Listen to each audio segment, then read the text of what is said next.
नमस्कार दोस्तों, आज का हमारा टॉपिक है जीनियस बच्चे। जीनियस किन्हें कहते हैं? तो दोस्तों, आपको ये जानकर आश्चर्य होगा कि जीनियस नाम की कोई साइंटिफिक डेफिनेशन यानी परिभाषा है ही नहीं। तो इस वीडियो को अच्छे से समझने के लिए अपनी तरफ से एक परिभाषा बना लेते हैं कि जीनियस बच्चे का मतलब है कि एक ऐसा बच्चा जिसमें असाधारण योग्यता हो।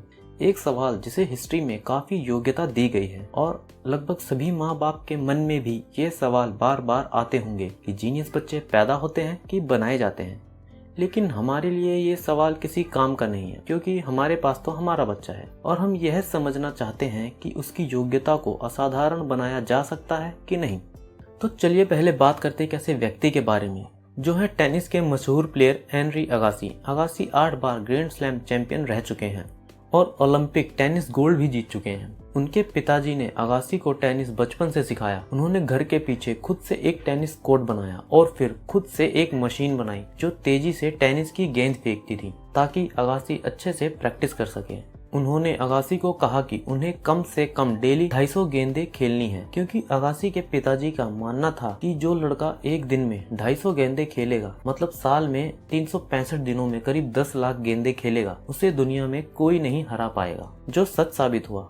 अगासी वर्ल्ड के नंबर 1 प्लेयर बने। आमतौर पर टेनिस का खिलाड़ी एक तरह के मैदान पर ही वर्ल्ड फेमस होता है, लेकिन अगासी दुनिया के पहले ऐसे पुरुष बने जिन्होंने क्ले कोर्ट, हार्ड कोर्ट और ग्रे कोर्ट तीनों में ग्रैंड स्लैम टूर्नामेंट जीता। पर चौंकाने वाली बात यह है कि जब अगासी से पूछा गया कि उन्हें टेनिस कितना पसंद है, तो उन्होंने जवाब दिया, आई हेट टेनिस। उन्होंने कहा उनके पिताजी ने जो मशीन बनाई थी वह उन्हें किसी राक्षस से कम नहीं लगती थी। उन्हें लगता था कि वो एक राक्षस है जो उन्हें खाना चाहता है।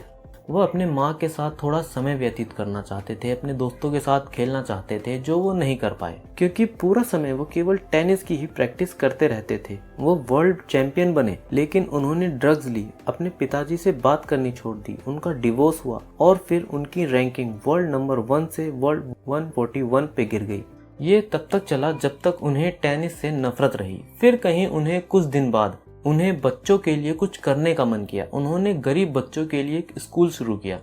स्कूल को बढ़ाने के लिए, पैसे इकट्ठे करने के लिए उन्होंने टेनिस को इस बार दिल से खेलना शुरू किया। वो फिर से वर्ल्ड नंबर 1 बने, लेकिन इस बार लंबे समय के लिए। उन्होंने वापस शादी की और उनके 2 बच्चे हुए जिनको उन्होंने टेनिस में नहीं डाला।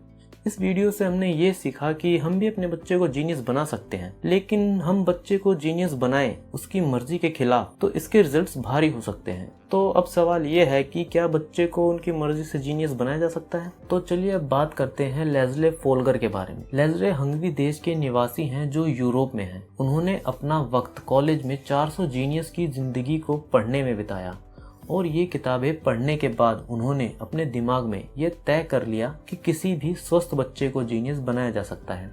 मजाक की बात यह है कि उन्होंने अखबार में एक एडवर्टाइजमेंट दिया। उन्होंने कहा कि मैं शादी करना चाहता हूँ, एक वाइफ ढूंढ रहा हूँ जो ये विश्वास रखती हो कि किसी भी स्वस्थ बच्चे को जीनियस बनाया जा सकता है। एक क्लारा नाम की टीचर ने एडवर्टाइजमेंट का जवाब दिया और उन दोनों ने शादी कर ली। सन 1970 में उन्होंने अपना प्रोजेक्ट शुरू किया। उन दोनों का ये मानना था कि अगर एक बच्चे को 3 साल की उम्र से पढ़ाना शुरू किया जाए और 6 साल में किसी एक चीज में उसे प्यार से पढ़ाया जाए, उसमें स्पेशलाइजेशन दी जाए, तो कोई भी बच्चा जीनियस बन सकता है। उसकी पहली बच्ची थी उनकी बेटी जसू जसे। किस क्षेत्र में उसको जीनियस बनाया जाए, इसके बारे में उन्होंने बहुत सोचा और फिर उन्होंने शतरंज को चुना। पहली बेटी के बाद उन्हें 2 और बेटियां हुई, उनको भी चेस सिखाया।